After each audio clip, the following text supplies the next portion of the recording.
Story 1. Story 1, The Whispering Walls.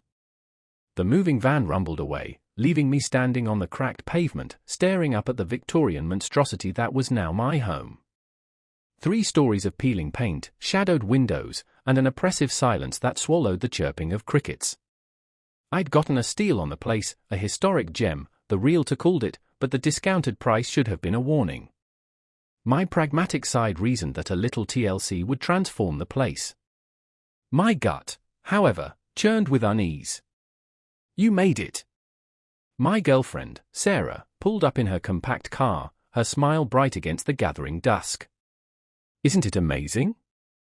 I forced a smile. "Yeah, amazing." The first few days were a blur of unpacking and scrubbing. The musty smell, however, seemed to cling to everything, a persistent reminder of the house's age and the unknown lives lived within its walls. At night, the house groaned and settled, a symphony of creaks and pops that kept me awake. Sarah, ever practical, attributed it to the old pipes and expanding wood. I, however, found myself staring at the shadows that danced across the ceiling, listening intently for something more. One evening, while arranging books in the study, a faint whisper reached my ears. I froze, holding my breath. Silence. I dismissed it as the wind whistling through a gap in the window frame. But the next night, it happened again. A hushed murmur, too indistinct to understand, coming from the wall behind me.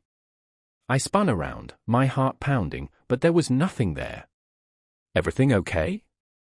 Sarah called from the kitchen. "Fine," I replied, my voice strained. "Just thought I heard something." The whispers became a nightly occurrence. Sometimes they were just a breath against my ear, other times a low, guttural growl that seemed to vibrate through the floorboards. I started sleeping with the lights on, jumping at every creak and shadow. Sarah noticed my growing anxiety. "You're working too hard," she said, her brow furrowed with concern. "You need to relax." Relax? How could I relax when the very walls of my house seemed to be whispering secrets, secrets that chilled me to the bone? One night, the whispering escalated. It became a chorus of voices, swirling around me, closing in. I could almost make out words, fragmented and distorted, but laced with an undeniable malice. I scrambled out of bed, my breath catching in my throat, and fled to the living room. The old grandfather clock in the corner began to chime, its deep, resonant tones filling the house. But as the chimes faded, another sound emerged.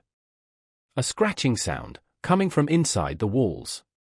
It started softly, then grew louder, more frantic, like claws tearing at plaster and wood. Terror seized me. I grabbed my phone, my fingers trembling as I dialed Sarah's number. "Sarah," I choked out, "you need to come home." "Something's wrong." "What is it?" she asked, her voice laced with sleep. "I don't know," I whispered, my eyes fixed on the wall, where the scratching continued relentlessly.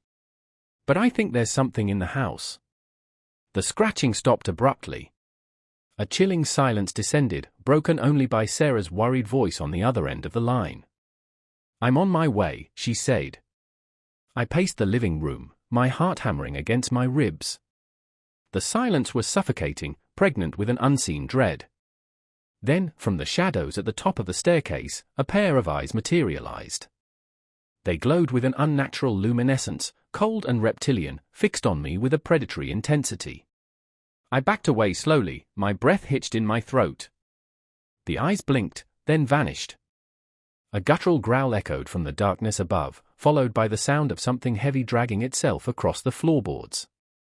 I fumbled for the front door, my hand shaking so violently I could barely turn the knob. Just as I managed to pull the door open, Sarah's car pulled into the driveway. "What's going on?" she cried, running towards me. I pointed towards the house, my voice a strangled whisper. "It's in there." She looked at me, her eyes wide with alarm. Then, from the upper window, the glowing eyes reappeared, watching us, 2 burning embers in the darkness. Sarah gasped, her hand flying to her mouth. We stood there, frozen in the headlights of her car, the monstrous eyes fixed on us, the silence of the house broken only by the ragged breaths we shared. We didn't go back inside that night. We stayed in the car, huddled together, until the first rays of dawn pierced through the darkness. The following days were a blur of police reports and bewildered neighbors. The police found no signs of forced entry, no evidence of any intruder. They chalked it up to an overactive imagination, fueled by stress and the old house's unsettling atmosphere. Sarah, bless her heart, tried to be supportive, but I could see the doubt in her eyes. She eventually convinced me to stay at her apartment, arguing that I needed a break. But I know what I saw. I know what I heard. And I know that something is still in that house, waiting, watching. I haven't been back since. I can't. But every night, I dream of those glowing eyes, and I hear the whispers in the walls, growing louder, closer, promising a return. Story 2. Story 2, The Unseen Tenant. The chipped porcelain sink gleamed under the harsh fluorescent kitchen light, a stark contrast to the grime that clung to the edges of the peeling linoleum. Charming, I muttered to myself, forcing a smile. It wasn't charming. It was small, cramped, and smelled faintly of damp earth and something else, something indefinable. But it was all I could afford. My new apartment. My new start. So, what do you think? My friend, Sarah, bounced on the balls of her feet, her voice echoing strangely in the empty space. It has potential, I said, trying to sound optimistic.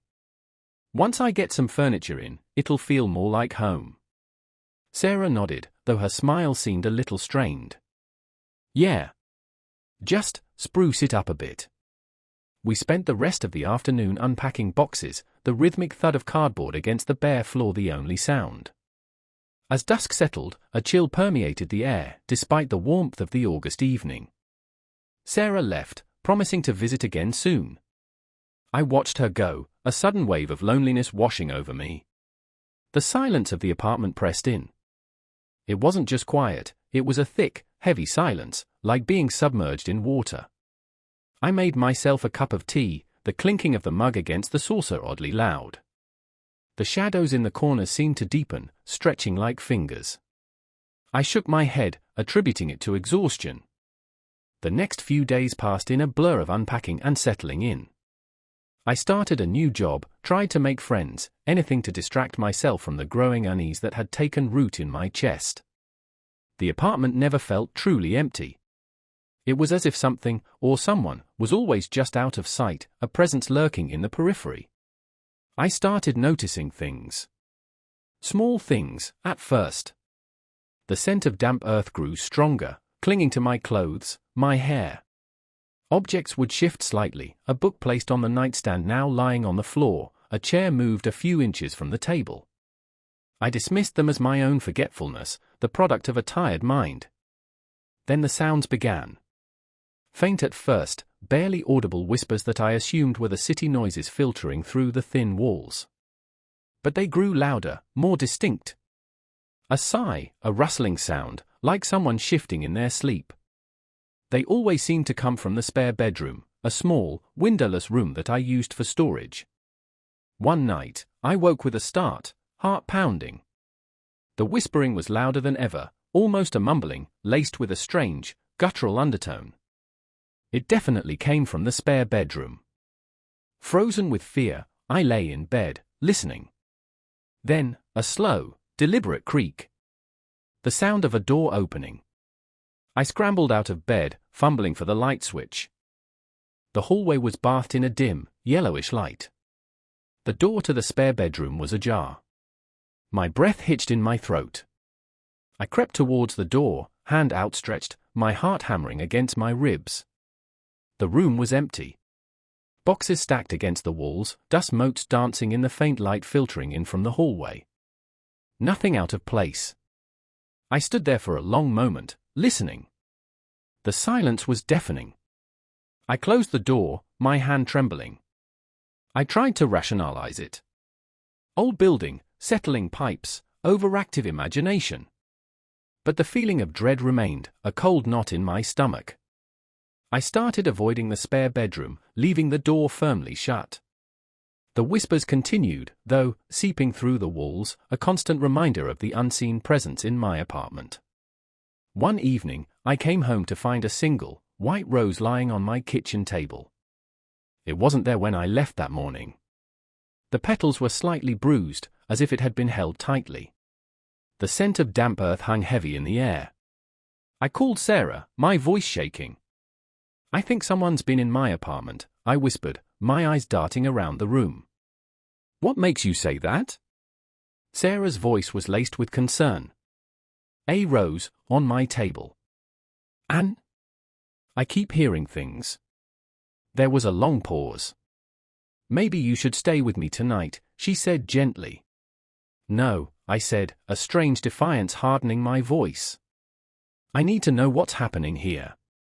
That night, I sat in the living room, all the lights on, clutching a knife I'd found in a kitchen drawer. The whispers intensified, a constant murmur just outside my hearing. I felt a pressure in the room, a weight on my chest, making it hard to breathe. The shadows seemed to pulsate, the objects around me taking on strange, distorted shapes. Suddenly, a loud crash from the spare bedroom. I jumped, the knife clattering to the floor. I stood frozen, my heart pounding in my ears. The whispering stopped. The silence was absolute.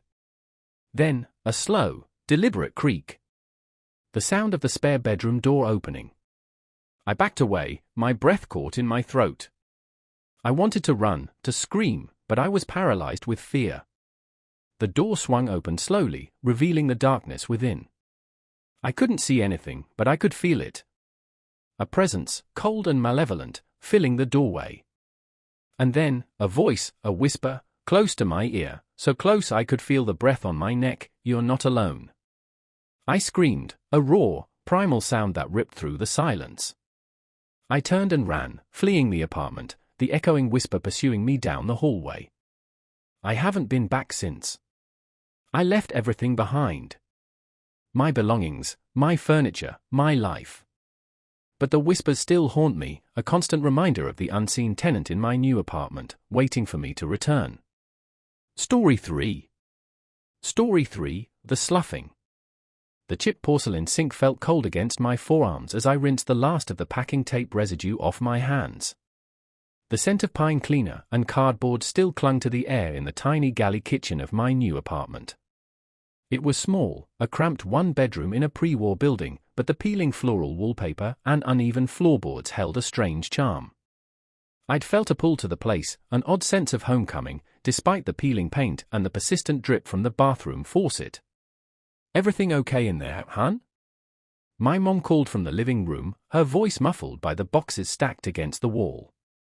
"Yeah, just admiring the rustic charm," I yelled back, forcing a laugh. The charm, though, was quickly wearing thin. A strange, sickly sweet smell, almost floral but edged with something metallic, had started to permeate the air. I opened the small window above the sink, hoping to air the place out. The alley below was choked with overflowing dumpsters and the greasy smell of stale pizza. It was an improvement. The first night was uneventful, punctuated only by the relentless dripping faucet and the occasional scurrying sound in the walls. I attributed it to old pipes and city rodents.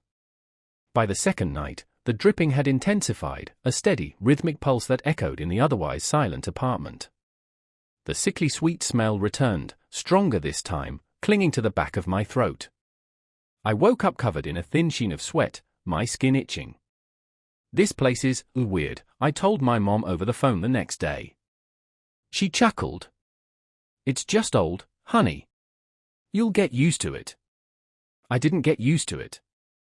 The itching intensified, spreading across my body in waves of burning discomfort. Small, raised bumps appeared on my arms and legs, disappearing as quickly as they came. I started finding flakes of skin, thin and translucent like shed snakeskin, in my bed and on the bathroom floor. I told myself it was dry skin, a reaction to the change in climate, but a growing unease gnawed at me. One evening, as I sat on the floor unpacking books, I heard a low, guttural growl emanating from the walls. It wasn't the sound of pipes or rodents. This was something organic. I froze, heart hammering in my chest. The growl intensified, vibrating through the floor and up my legs, a physical sensation that made my teeth ache. Then, silence. I bolted upright, grabbed my phone, and dialed my mom. It went straight to voicemail. The next few days were a blur of escalating paranoia. The dripping faucet transformed into a constant, wet, sucking sound. The sickly sweet smell became overpowering, coating the inside of my mouth like a film. The itching was unbearable. I scratched until I bled, finding more and more of the translucent skin flakes, larger now, some the size of my palm. My reflection in the bathroom mirror became distorted, the skin on my face stretched and shiny, my eyes unnaturally wide. I felt like I was dissolving, melting from the inside out. One night, I woke to a sharp pain in my left hand. I looked down to see a long, thin sliver of something protruding from the skin between my thumb and forefinger. It was the same translucent material as the skin flakes, but thicker, almost fleshy. I pulled at it tentatively. It didn't budge. It felt connected to something deep inside me, pulsing with a faint, sickening warmth. I ran to the bathroom, frantically scrubbing at my hand, trying to dislodge the thing. It wouldn't come out. Instead, more slivers began to appear, pushing their way through the skin on my arms, my legs, my face. They pulsed and throbbed, growing longer, thicker, more defined. The sickly sweet smell intensified, now tinged with the sharp, metallic tang of blood. I screamed, a raw, animalistic sound that echoed in the small apartment.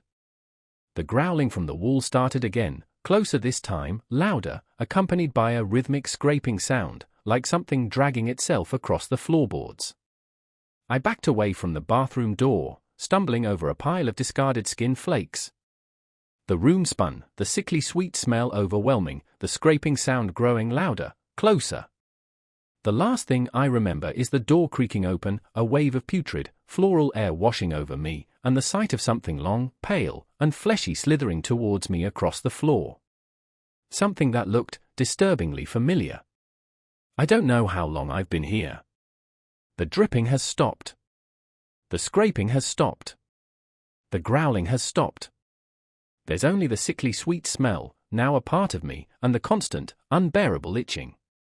My skin feels tight, stretched too thin. I can feel something moving beneath it, something pushing, growing, changing. Sometimes, I catch glimpses of myself in the shards of broken mirror scattered across the bathroom floor.